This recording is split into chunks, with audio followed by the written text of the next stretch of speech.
കൊച്ചി കപ്പൽ അപകടത്തെ തുടർന്ന് തീരത്തടിഞ്ഞ 44 കണ്ടെയ്നറുകൾ 27 എണ്ണം കൊല്ലം പോർട്ടിലേക്ക് മാറ്റി. കണ്ടെത്തിയ 28 കണ്ടെയ്നറുകളും ശൂന്യമാണ്. അരുൺ രാജ് വിവരങ്ങളുമായി ചേരുന്നു. അരുൺ, ഈ ബാക്കി 4 കണ്ടെയ്നറുകളിലെ വസ്തുക്കൾ എന്താണ് എന്ന പരിശോധനയുണ്ടോ?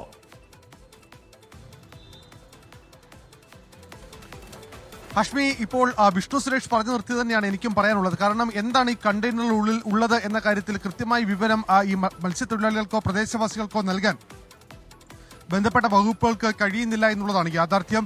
കൊല്ലം തീരത്ത് 44 കണ്ടെയ്നറുകളാണ് അടിഞ്ഞത്. ഇതിൽ 4 എണ്ണത്തിലാണ് ഈ വസ്തുക്കൾ കണ്ടെത്തിയത്. ആ വസ്തുക്കൾ എന്താണെന്ന കാര്യത്തിൽ പരിശോധന തുടരുകയാണ് എന്നുള്ള ഒറ്റ വാദമാണ് കസ്റ്റംസ് അടക്കം മുന്നോട്ട് വെക്കുന്നത്.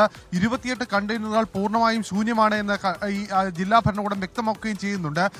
ഈ സാധനങ്ങൾ കണ്ടെത്തിയ കണ്ടെയ്നറിൽ നിന്നുള്ള വസ്തുക്കൾ അത് ശേഖരിച്ച് പരിശോധന ആരംഭിച്ചിട്ടുണ്ട് എന്നുള്ളതാണ് ഇതിൽ ഏറ്റവും പ്രധാനമായുള്ളത്. പക്ഷേ കഴിഞ്ഞ ദിവസം ഈ മത്സ്യത്തൊഴിലാളികളെ സംബന്ധിച്ചുള്ള ആശങ്ക എന്ന് പറയുന്നത്, കഴിഞ്ഞ ദിവസം ചെറിയഴിക്കിൽ നിന്ന് മത്സ്യബന്ധനത്തിന് പോയ മത്സ്യത്തൊഴിലാളികൾക്ക് കിട്ടിയത് മീനിനൊപ്പം ഈ കടലിൽ അപകടത്തിൽപ്പെട്ട കപ്പലിൽ നിന്ന് നഷ്ടമായ കശുവണ്ടികളാണ്. കശുവണ്ടി വ്യാപകമായ തോതിൽ കിട്ടുന്നുവെന്ന് മത്സ്യത്തൊഴിലാളികൾ തന്നെ സാക്ഷ്യപ്പെടുത്തുന്നുണ്ട്. അതുപോലെ തന്നെ വലിയ തോതിൽ ഈ വല കീറുന്ന അവസ്ഥ പലപ്പോഴും ഉണ്ടാകുന്നുണ്ട്.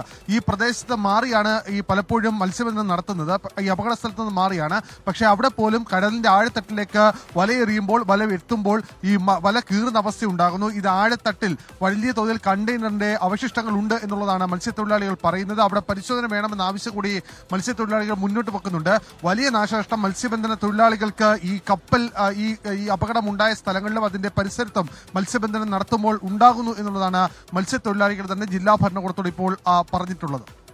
ഓക്കെ, അപ്പോൾ എന്തായാലും 4 കണ്ടെയ്നറുകൾ എന്താണ് എന്നുള്ളത് പരിശോധന ഉണ്ടാകും. ആ പരിശോധനയിൽ എന്താണ് ഈ മാരകമായ രാസവസ്തുക്കൾ വല്ലതും ഉണ്ടോ എന്ന വിവരങ്ങൾ അറിയാൻ കഴിയുമോ നമുക്ക് അടുത്ത മണിക്കൂറിൽ അറിയാൻ കഴിയും.